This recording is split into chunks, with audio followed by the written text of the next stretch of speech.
Fala galera, tudo bem? Morrendo de saudades, né?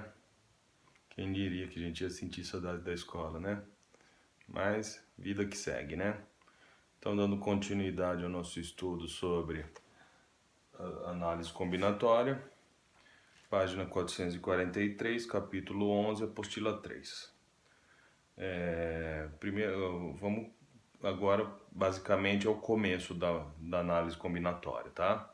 Hoje uma aulinha rápida, curta, o que é o comecinho é bem rápido, bem tranquilo, tá? Para não ficar tão puxado para vocês também, beleza? Então, primeira coisa que a gente tem que relembrar, que eu acredito que vocês já tenham visto isso, né? Fatorial de um número natural. Como eu calculo o fatorial de um número fatorial? Eu vou pegar esse número e ir multiplicando sucessivamente pelo seu antecessor até chegar no 1, tá? Os exemplos que eu dei aqui no quadro, 3 fatorial é 3 vezes 2 vezes 1. Começo com um número, 3, multiplico pelo seu antecessor, que é o 2, depois pelo antecessor do 2, que é o 1. 3 vezes 2 vezes 1, 6. Sempre vai terminar assim, ó, vezes 3 vezes 2 vezes 1, vezes 3 vezes 2 vezes 1. Fatorial de 4. 4 vezes 3 vezes 2 vezes 1. 4 vezes 3, 12. 12 vezes 2, 24. 24 vezes 1, 24. Beleza? 5 fatorial. 5 vezes o seu antecessor, que é 4, vezes o seu antecessor, que é 3, vezes o seu antecessor, que é 2, vezes o seu antecessor, que é 1. Se vocês fizerem essa conta, 120, tá? A gente pode... um detalhe importante é que, por convenção, o fatorial de 0 é 1, tá? E fatorial de 1, obviamente, é 1, né? Não tem como eu multiplicar para no 1, tá? Não para no 0. Se parasse no 0, 1 vezes 0 ia dar 0. Não é. A gente para, o último número de um fatorial, de um cálculo fatorial é sempre o 1, tá? E se eu tiver fatorial em uma expressão, por exemplo, o exemplo que eu dei aqui, 8 fatorial vezes 6 fatorial. Preciso calcular 8 fatorial, 8 vezes 7 vezes 6 vezes 5 vezes 4 vezes 3 vezes 2 vezes 1, depois 6 fatorial, 6 vezes 5 vezes 4 vezes 3 vezes 2 vezes 1, ver quanto dá e fazer a divisão? Não. Como que eu resolvo isso? Eu vou pegar e vou fazer essa conta em função do menor fatorial, que no caso aqui é o 6, né? 8 em cima, 6 embaixo. Vou parar no 6. Por quê? Porque olha só, 8 vezes 7 vezes 6 fatorial, certo? Não preciso ir até o 1. Paro aqui no menor da expressão. O menor da expressão é o 6. Então ficou 8 fatorial. Vou escrever o 8 vezes 7 vezes 6 fatorial. Embaixo eu escrevo, mantenho o 6 fatorial. Posso cancelar, né? Porque eles são iguais. Quanto é 6 fatorial? É 6 vezes 5 fatorial. 5 fatorial é 120. 6 vezes 120, 720, né? Então eu posso cancelar direto. Imagina o tamanho dessa conta, né? Ia dar um maior trabalhão. Então eu paro no menor, cancelo, tá? E se tiver uma soma ali, no caso do exemplo 2 ali, 6 fatorial mais 7 fatorial sobre 5 fatorial. Mesma coisa, vou parar no menor. Qual é o menor ali? 5 fatorial, tá? Então, o 6 fatorial, reescrevi 6 vezes 5 fatorial.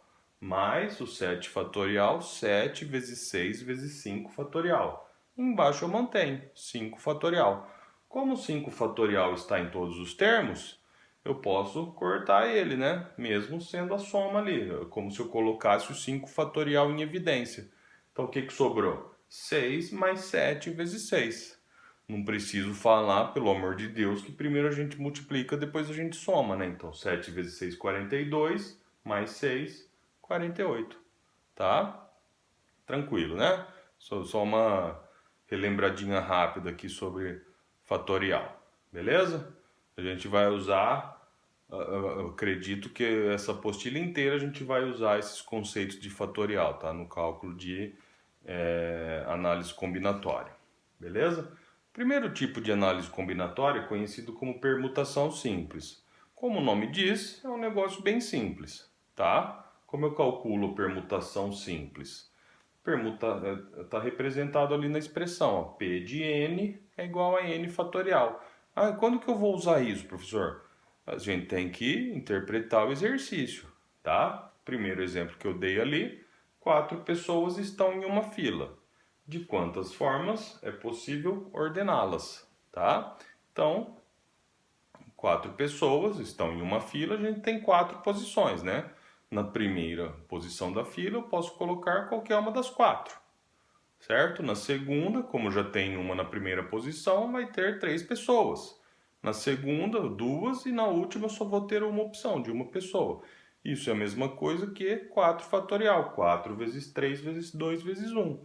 Ou seja, eu posso ordenar essas pessoas de 24 formas diferentes. O outro exemplo que está aqui no livro, eu vou falar aqui. Sejam 4 livros distintos de matemática, 3 livros distintos de física e 2 livros distintos de química. De quantas formas diferentes podem ser colocados em uma estante? E se for considerado que os livros de uma mesma disciplina devem ficar juntos, como que a gente vai resolver esse? Na verdade, a gente tem 2 problemas diferentes aqui, né? A primeira pergunta é simplesmente uma permutação simples, 9 livros no total, certo? Vou ordenar eles de qualquer forma. Então, simplesmente vai ser 9 fatorial. Na primeira posição, eu posso colocar qualquer um dos 9 livros. Na segunda posição, qualquer um dos 8. Eita! Desculpa, galera. Ainda bem que não quebrou. Na terceira posição, 8 livros e assim por diante. Então, vou calcular uma permutação simples de 9 livros, ou seja, 9 fatorial. 9 fatorial é igual a 36.880 formas. Olha só, galera. Quantas formas a gente pode organizar 9 livros em uma estante. Tá? Já a segunda pergunta, a gente vai ter que juntar os livros, né? De uma mesma disciplina. Provavelmente vai diminuir as possibilidades, né? Então, dentro do bloco, são 4 livros de matemática. De que forma eu posso ordenar eles?